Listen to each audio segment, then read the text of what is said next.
Assalamualaikum warahmatullahi wabarakatuh. Perkenalkan, nama saya Jiana Prilia Putri Syeva. Saya dari kelas Hukum Ekonomi Syariah kelas A. Di sini saya akan menjelaskan tentang Khalifah Bani Abbas, yaitu perkembangan politik kenegaraan dan ilmu pengetahuan, yang ditulis oleh Dr. Ahzaki Fuad MAG. Sudah menjadi hukum alam bahwa berdiri suatu dinasti, khalifah atau kerajaan akan mengalami beberapa fase perkembangan, yaitu fase pembentukan, pembinaan, kejayaan, kemunduran, dan kehancuran. Hal ini sudah menjadi teori konkret bagi perjalanan sejarah setiap bangsa. Gejala alamiah ini dialami pula oleh Khalifah Bani Umayyah yang pada awal pendiriannya dirintis oleh Muawiyah ibnu Abu Sufyan, selanjutnya dibina dan dikembangkan oleh generasi penerusnya sampai mencapai puncak kejayaan yang dimulai pada masa Abdul Malik dan dilanjutkan oleh anaknya. Pembentukan dinasti Abbasiyah. Munculnya gerakan Bani Abbas yang sukses menggulingkan kekuasaan dinasti Bani Umayyah.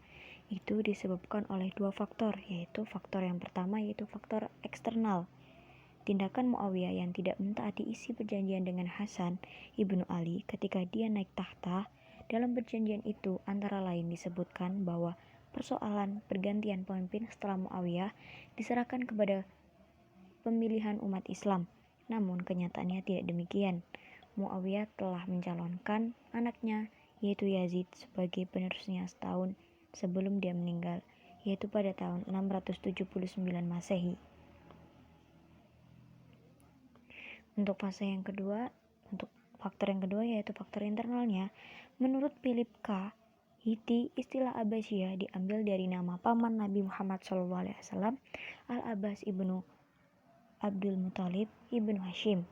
Istilah ini muncul pada masa pemerintahan Hisham ibnu Abdul Malik. Sebelum itu mereka menamakan gerakannya dengan gerakan Hashimiyah atau gerakan Ahlu Al-Bait. Gerakan Hashimiyah ini dibagi menjadi dua golongan, yaitu golongan ini Alawiyah dan golongan Abbasiyah. Kedua golongan ini masing-masing mengharap jabatan kekhalifahan. Pemerintahan Bani Abbas. Pemerintahan Bani Abbas adalah keturunan Al-Abbas, yaitu paman Rasulullah SAW. Pendirinya adalah Abdullah ibn Muhammad ibnu Ali ibnu Al-Abbas. Sebagian besar ahli sejarah dalam buku besar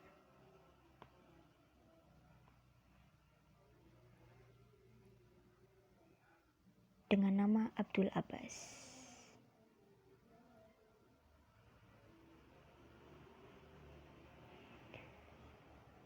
Pendirian Khalifah Bani Abbas dianggap sebagai suatu kemenangan bagi kalangan Bani Hashim yang menghendaki agar kekhalifahan setelah Rasulullah SAW wafat diserahkan kepada keluarga Rasulullah dan sanak saudaranya.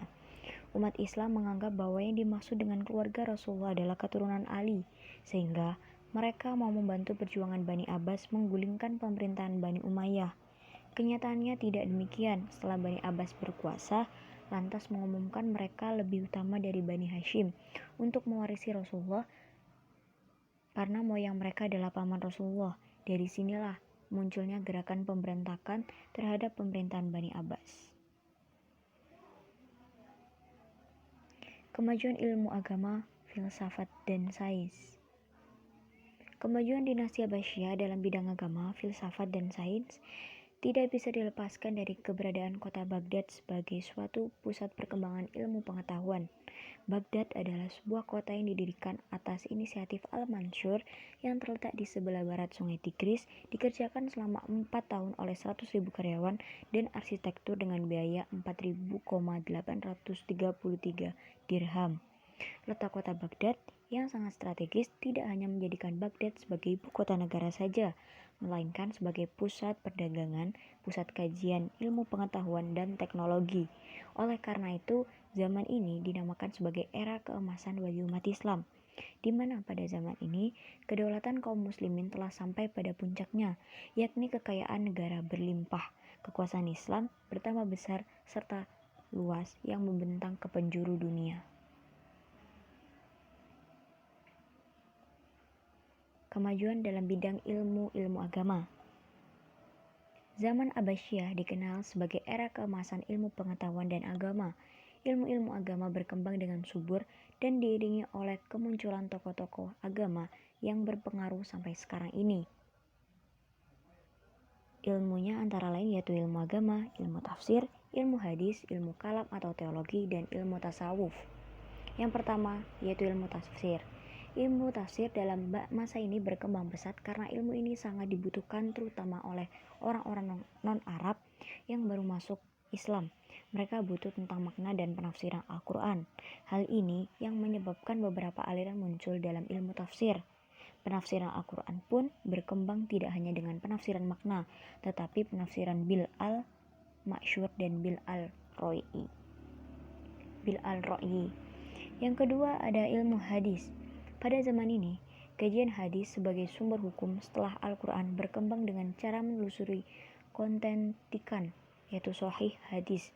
Hal ini yang mengilhami terbentuknya ilmu jarhi wa ta'di dan ilmu mustalahul hadis. Beranjak dari ilmu mustalahul hadis dan ilmu jarhi wa ta'dil, ini para ulama hadis berhasil mengkodifikasi hadis ke dalam kitab secara teratur dan sistematik. Yang ketiga ada ilmu kalam. Pada zaman Al-Ma'mun dan Harun al-Rashid, ilmu kalam mendapat tempat yang luas. Bahkan ilmu kalam, yaitu ilmu teologi, sangat mempengaruhi keadaan pemerintahan saat itu. Seperti aliran Mu'tazilah dijadikan aliran resmi pemerintahan Bani Abbas. Peran ilmu kalam pada saat itu sangat besar untuk membela Islam dari paham-paham Yahudi dan Nasrani. Yang keempat ada ilmu fikih. Di antara kebanggaan pemerintahan Abbasiyah adalah terdapatnya 4 ulama fikih yang terkenal pada saat itu dan sampai sekarang, yaitu Imam Abu Hanifah yang telah wafat pada 129 Hijriah, Imam Malik yang telah wafat 179 Hijriah, Imam Syafi'i wafat 204 Hijriah, dan Imam Ahmad bin Hambal yaitu wafat pada tahun 241 Hijriah. Keempat ulama fikih tadi yang paling terkenal dalam dunia Islam dan penyebarannya paling luas sampai sekarang. Di samping 4 madhab fikih di atas, ada beberapa madhab yang pengaruhnya cukup terkenal saat ini, yaitu madhab Jaririyah yang dipelopori oleh sejarawan dan pengulas Al-Quran yaitu At-Tabari yang telah wafat pada tahun 923 Hijriah. Tetapi madhab ini bertambah hanya 2 generasi. Madhab lain adalah madhab Dahiriyah yang dipelopori oleh Daud bin Ali yaitu 884. Kita lanjut ke ilmu tasawuf. Di samping ilmu fikih, pada zaman Abbasiyah juga muncul dan berkembang ilmu tasawuf. Ilmu ini telah menaruh pengaruh yang besar bagi kebudayaan Islam. Perkembangan ilmu ini dimulai dari perkumpulan-perkumpulan tak resmi dan diskusi keagamaan, halaqah, dan latihan spiritual dengan membaca zikir berulang-ulang. Hari ini berlangsung di mana-mana, khususnya di masjid. Kemudian ini menjadi konsep-konsep spiritual yang diberi tasawuf yang berkembang sampai abad 9 Hijriah. Kemajuan filsafat dan sains. Pada masa Abbasiyah, ilmu pengetahuan telah banyak mengalami perkembangan dan kemajuan yang sangat pesat. Hal ini tidak bisa dilepaskan dari peran khalifahnya yang mendukung kemajuan tersebut. Faktor yang paling menonjol dari perkembangan ini adalah dengan dikembangkannya penterjemahan kitab-kitab non-Arab ke dalam bahasa Arab yang telah dirintis oleh Khalifah Ja'far al-Mansur dengan memperkerjakan para ahli terjemah, di antaranya Fadl Naubakht, Abdullah bin Mu'akkafah, yang pada akhirnya ilmu-ilmu dari barat bisa dipahami oleh masyarakat umum.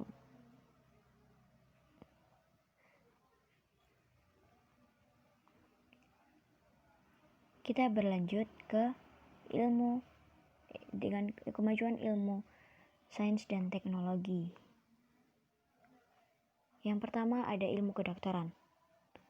Ilmu kedokteran tumbuh dan berkembang pada masa Khalifah Harun al-Rashid, yaitu abad ke-9 Masehi. Hal ini ditandai dengan berdirinya rumah sakit yang didirikan oleh Harun al-Rashid dan selanjutnya berkembang menjadi 34 rumah sakit Islam.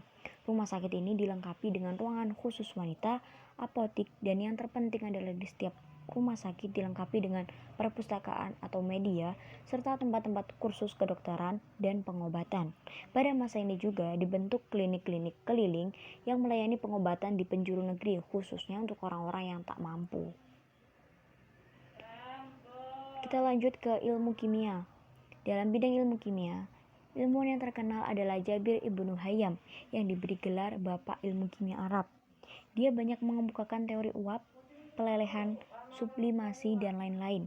Dalam teorinya, Jabir bin Hayyan mengatakan bahwa logam seperti timah, putih atau hitam, besi dan tembaga bisa dirubah menjadi emas atau perak dengan menggunakan zat rahasia. Hingga pada sampai akhir hayatnya, beliau masih melakukan eksperimen tentang hal ini. Jabir bin Hayyan merupakan perintis eksperimen pertama dalam dunia Islam. Di antara eksperimennya yang kemudian menjadi teori adalah teori sublimasi, teori pengasaman, teori penyulingan, teori penguapan, teori pelelehan, dan beliau dikenal dengan penemu karbit.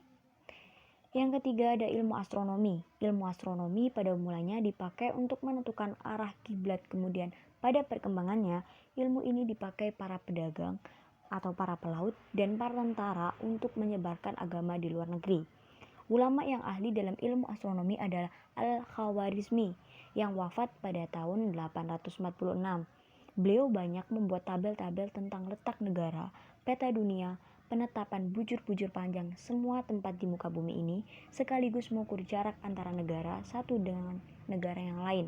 Teori ini dikumpulkan kemudian disebarkan di masyarakat. Kita lanjut ke ilmu matematika. Dalam bidang ini, orang Arab, yaitu orang Islam, memberikan sumbangan yang besar sekali bagi peradaban manusia dengan menemukan angka Arab.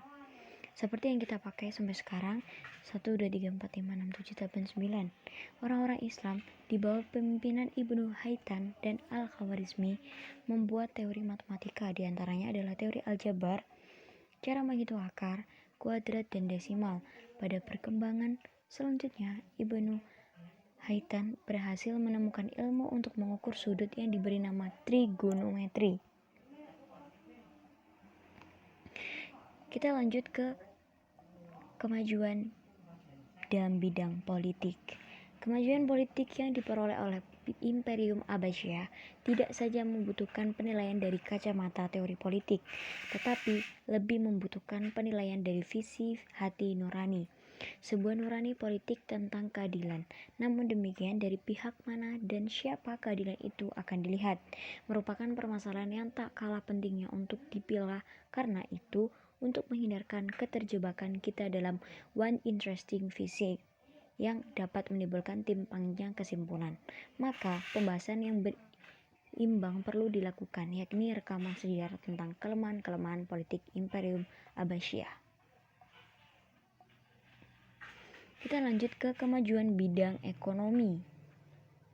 Nah, kemajuan dari bidang ekonomi ini, yang pertama ada sektor pertanian.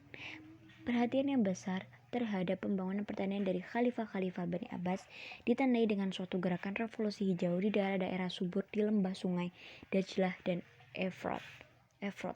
Gerakan ini dimulai dengan pembangunan bendungan-bendungan dan kanal di berbagai tempat, sehingga air melimpah menelusuri lembah dan daratan rendah yang sangat luas, yang menurut catatan Al-Baghdadi mencapai 36 juta jarib, sekitar 9 juta hektar.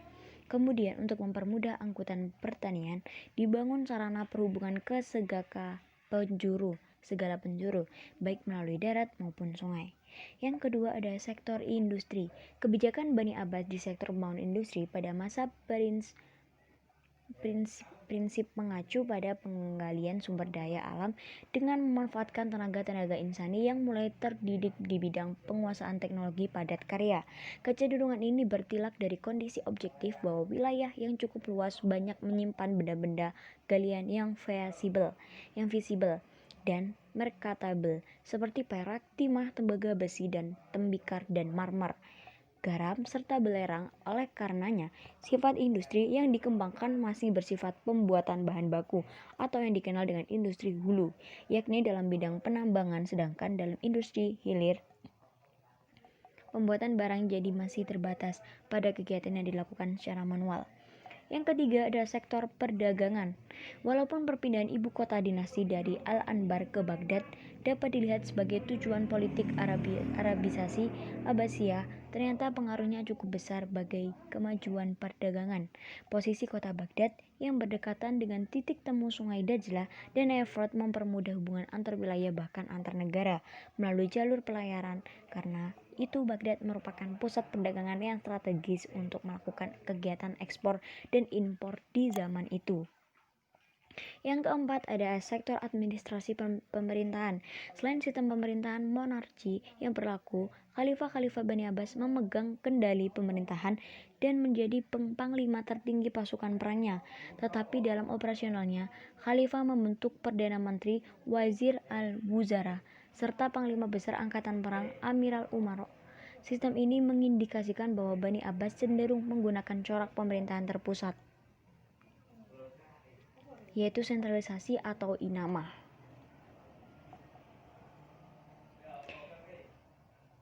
Kita lanjut ke dinasti-dinasti kecil pada masa pemerintahan Bani Abbasiyah. Yang pertama ada dinasti Umayyah di Spanyol. Provinsi pertama yang terlepas dari kekuasaan Baghdad adalah dinasti Umayyah yang ada di Spanyol.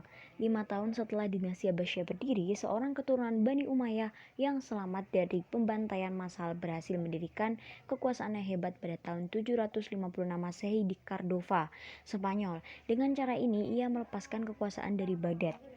Yang kedua ada dinasti Rustamiyah. Segera setelah terlepas Spanyol, timbul pula pemberontakan di Tripolitania yang didasarkan pada teologi yang mengakhiri Abbasiyah atas sebagian besar Afrika Utara dalam tahun 752. Beberapa suku Barbar dari Jabal Nefusa yang menganut paham Khawarij yang bersekte Ibadiyah sebagai ekspresi anti-Arab menduduki Tripoli dan tahun berikutnya Cairum. Yang ketiga dinasti Idrisiyah. Pada tahun 785 Masehi, Idris bin Abdullah yang sebelumnya berpartisipasi dalam pemberontakan Fak di Madinah gagal.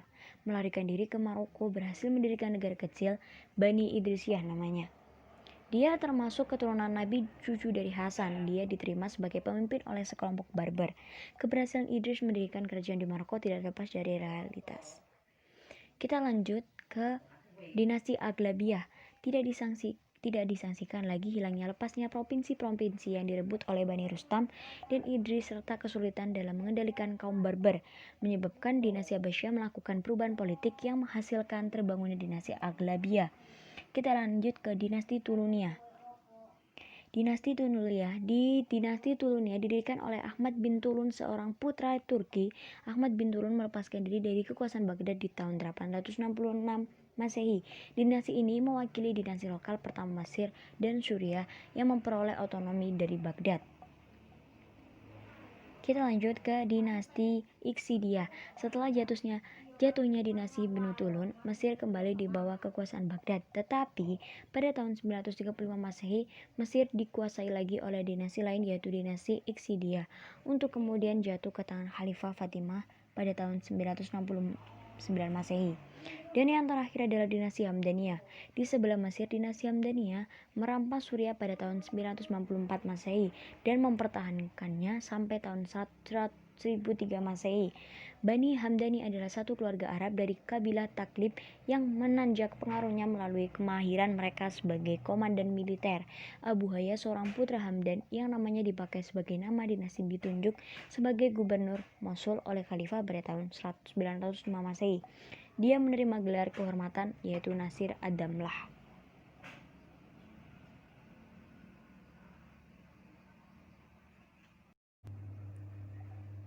Kita lanjut ke Islam masa Daulat Bani Abbasiyah, buku Sejarah Peradaban Islam yang kedua yang ditulis oleh Siti Zubaidah MAG. Asal usul Bani Abbasiyah. Bani Abbasiyah atau Kekhalifahan Abbasiyah adalah kekhalifahan kedua Islam yang berkuasa di Baghdad, yaitu sekarang ibu kotanya dari Irak. Kekhalifahan ini berkembang pesat dan menjadikan dunia Islam sebagai pusat pengetahuan dengan menerjemahkan dan melanjutkan tradisi keilmuan Yunani dan Persia. Kekhalifahan ini berkuasa setelah merebutnya dari Bani Umayyah dan menundukkan semua wilayahnya kecuali Andalusia. Bani Abbasiyah dirujuk kepada keturunan dari paman Nabi Muhammad yang termuda yaitu Abbas bin Abdul Muthalib, yaitu 566 sampai 652.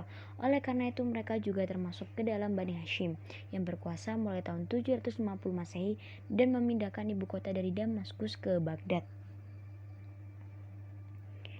Menuju puncak keemasan. Khalifah Abbasiyah merupakan kelanjutan dari khalifah sebelumnya, yakni dari Bani Umayyah, di mana pendiri dari khalifah ini adalah Abdullah al-Saffah ibnu Muhammad ibnu Ali ibnu Abdullah ibnu al-Abbas rahimahullah. Pada pemerintahan yang diterapkan oleh Daulah Abbasiyah berbeda-beda sesuai dengan perubahan politik, sosial, dan budaya. Kekuasaannya berlangsung dalam rentang waktu yang panjang dari tahun 132 Hijriah sampai 750 Masehi sampai 656 Hijriah atau 1258 Masehi.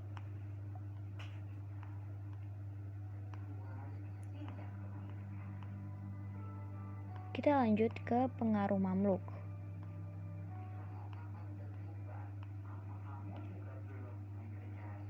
Kekhalifahan Abbasiyah adalah yang pertama kali mengorganisasikan penggunaan tentara-tentara budak yang disebut Mamluk pada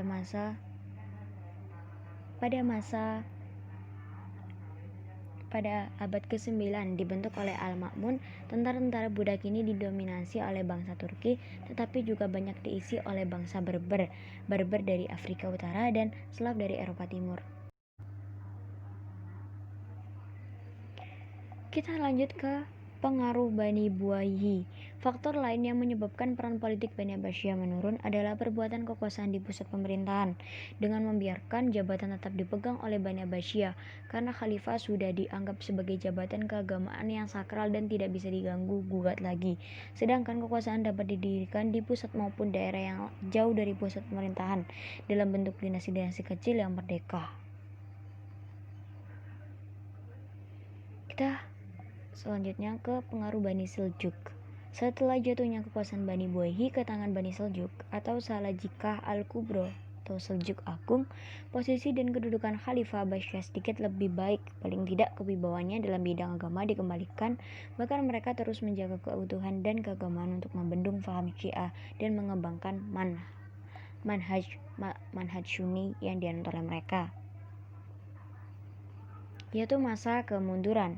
Faktor-faktor penting yang menyebabkan kemunduran Bani Abbasiyah pada masa ini sehingga banyak daerah memerdekakan diri adalah 1. Luasnya wilayah kekuasaan Daulah Abbasiyah sementara komunikasi pusat dengan daerah sulit dilakukan. Kebersamaan dengan itu, tingkat saling percaya di kalangan para penguasa dan pelaksanaan pemerintahan sangat rendah. Dengan profesionalisasi angkatan bersenjata, ketergantungan khalifah kepada mereka sangat tinggi.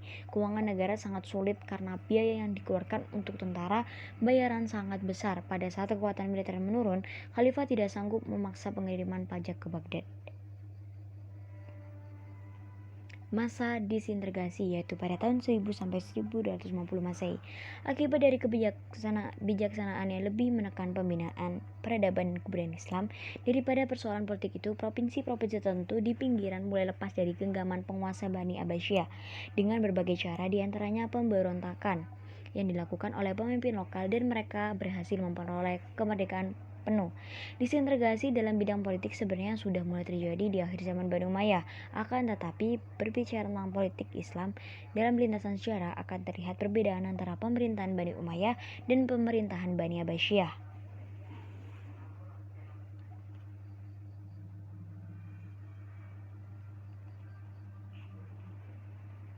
Kita lanjut ke kemerosotan ekonomi. Khalifah Abbasiyah juga mengalami kemunduran di bidang ekonomi bersamaan dengan kemunduran di bidang politik. Pada periode pertama, pemerintahan Bani Abbas merupakan pemerintahan yang kaya, dana yang masuk lebih besar dari yang keluar sehingga Baitul Mal penuh dengan harta. Pertambahan dana yang besar diperoleh antara lain dari Al-Kharaj, semacam pajak hasil bumi. Jadi segitu saja yang bisa saya sampaikan. Apabila saya ada salah kata, mohon dimaafkan. Wabillahi taufiq wal hidayah. Wassalamualaikum warahmatullahi wabarakatuh.